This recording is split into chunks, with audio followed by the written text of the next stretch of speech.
നമ്മുടെ ചിറ്റത് Alia cut model stitch ചെയ്യാൻ പോകട്ടോ. അപ്പം ഞാൻ വിചാരിച്ചു നമുക്കത് ലോങ് വീഡിയോ പോലെ വെച്ചിട്ട് എങ്ങനെയാ തയ്ക്കാന്നൊന്ന് എടുക്കാം കേട്ടോ. അപ്പം ഇതാണ് നമ്മ പറഞ്ഞ ആൾ കേട്ടോ.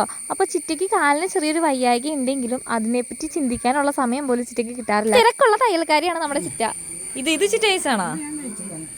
ആ കൊള്ളാല. ഇവിടെ ജോർജറ്റാ നല്ല രസമുണ്ട് കേട്ടോ. അത് കണ്ടിട്ട് പറഞ്ഞിട്ട് തയ്ച്ചാറുള്ളത്.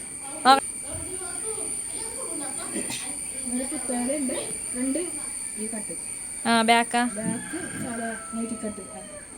ചുരിദാർ കട്ട്. നല്ല കളറല്ലേ. അപ്പോൾ ഇത് നമ്മുടെ ചിറ്റ രാവിലെ സ്റ്റിച്ച് ചെയ്താട്ടോ ഈ 2 നെയ്റ്റികൾ. പിന്നെ നമ്മൾ 2 ദിവസം കൊണ്ട് സ്റ്റിച്ച് ചെയ്ത സംഭവങ്ങളൊക്കെ ചിറ്റ കാണിച്ചു തരാണ്. ഇത് ഇന്നത്തേക്ക് നാളത്തേക്കൊക്കെ ആയിട്ട് ഇതിൻ്റെ ആൾക്കാർ വന്ന് വാങ്ങിച്ചിട്ട് പോകട്ടോ. ഇത് ഇന്നലെ രാവിലെ തയ്ച്ച ഒരു ബ്ലൗസാണ്. നമ്മുടെ ചിറ്റയുടെ സ്റ്റിച്ചിങ് രീതി എന്ന് പറഞ്ഞിട്ടുണ്ടെങ്കിൽ വളരെ സ്മൂത്തായിട്ട് നമ്മൾ എന്താ പറയുക, ഒരു ക്രീം കേക്ക് നമ്മൾ കഴിക്കില്ലേ നല്ല ആസ്വദിച്ച്, അതുപോലെയാണ് ചിറ്റ ഓരോ ഡ്രസ്സും സ്റ്റിച്ച് ചെയ്യുന്നത് കേട്ടോ.